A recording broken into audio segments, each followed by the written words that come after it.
Let's start from the United States. Donald Trump's territorial ambitions have triggered a wave of reactions from several global leaders. European heads of state are now scrambling to find a way to deter the U.S. president-elect from exercising what many are calling his goal of a greater America. The latest, Denmark's prime minister has called party leaders to a meeting after Trump's Tuesday remarks on gaining control of Greenland. Now, according to reports, the meeting was called to discuss responsive measures taken by the government.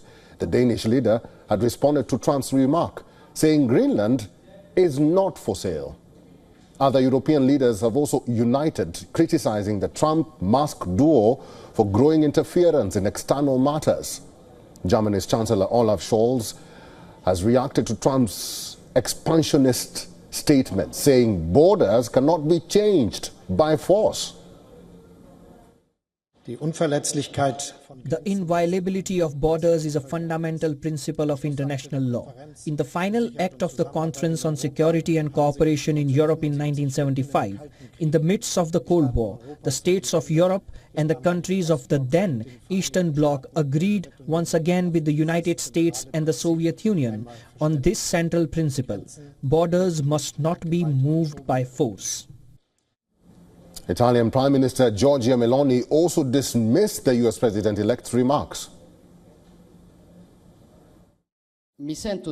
I feel like I can rule out that the United States in the coming years will try to forcefully annex territories that interest them. Not just Europe, but Trump's comments on neighboring Mexico has triggered a strong response from the country's leadership after Donald Trump vowed to rename the Gulf of Mexico to the Gulf of America. Mexican president hit back with a proposal of her own to rename the U.S. Claudia Sheinbaum said the United States should be called, get this, American America, Mexican America. At her regular morning press conference, Sheinbaum displayed a 17th century world map showing North America as America Mexicana. She even proposed that the continent of North America should be renamed Mexican America, and that's according to the name on the map. She also pointed out that the Gulf of Mexico was the name recognized by the United Nations. The United Nations recognizes the name Gulf of Mexico. Why don't we call it Mexican America? It sounds nice, doesn't it? The Constitution of Apatzingan called it Mexican America since 1607. So, let's call it Mexican America. It sounds nice, doesn't it? Gulf of Mexico since 1607, and it is also internationally recognized. Donald Trump will be sworn in as the 47th U.S. president on January 20th. The Republican leader has already been making waves with his words. Question is, what tangible orders come out of the White House once Donald Trump sits at the Oval Office?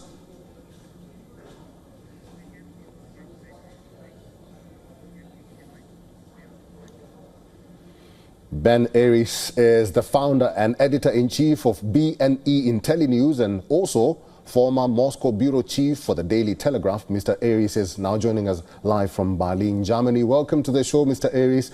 The current administration of Joe Biden, including the U.S. Secretary of State Antony Blinken, has dismissed the remarks by U.S. President-elect Donald Trump as being not practical. But Trump still goes on. He insists on the same thing. He pokes holes even. What does Trump know that the American public doesn't? Well, it's all a bit of a crazy story, isn't it? Look, I think there's two things you can take out from this, and one is serious and one is less so. The less so is that this is simply the modus operandi of Trump, that he loves to cause a scandal. He loves to cause reaction. And the greater the reaction, the louder it is, the more he's pleased. I mean, he's been called a narcissist. And so the proposal to annex Greenland has caused a huge outcry. But then again, I mean, to what extent are people taking this seriously? I mean, Biden saying it's not practical. Let's take take it seriously and offer a reasonable, because it isn't practical. But I think the whole thing is not practical. Like the president of Mexico was obviously having a bit of fun and proposing to call America Mexican America. And I don't think anybody takes it seriously. I mean, on the one hand, Scholz, the German chancellor, made the simple point that, you know, the principle, the inviolability of borders is fundamental to the Western world, and it can't be usurped by small powers or even big ones. At the same time, nobody seriously, if you listen to the French foreign minister, he said no one seriously thinks that America's about to invade and annex Greenland. So I think it's more Trump just sort of making waves. However, the more serious part of this, the fallout that there will be, is that these comments are an absolute gift to people like Putin and Xi Jinping in China, because they've been complaining about American imperialism, and here you have it, exactly that Trump's saying that we want to take Greenland because it has strategic, it's critical, he said, importance to us, and it has minerals, and militarily it's very important, and it also looks into the Arctic, where the Kremlin has significant, most of it is proven oil and gas reserves are now in the Arctic, and Greenland would give you access to that as well. So the Kremlin says they're watching this very closely. Mr. Harris, let me butt in here. Go ahead. Sorry, let me butt in here. There is something that you said that I want us to go back to, that there are some countries which are not taking it seriously.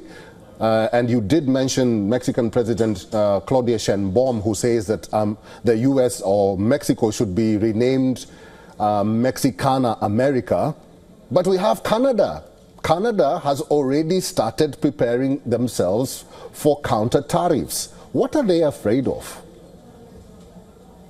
Well, it's more of the same, isn't it? I mean, Trump is saying that, you know, we run a trade deficit with Canada, that we're propping them up, and that they should simply join and become the 51st state of the states. And the Canadian government, like everyone else, has said, look, that's not realistic. We're good partners and we should stay partners, but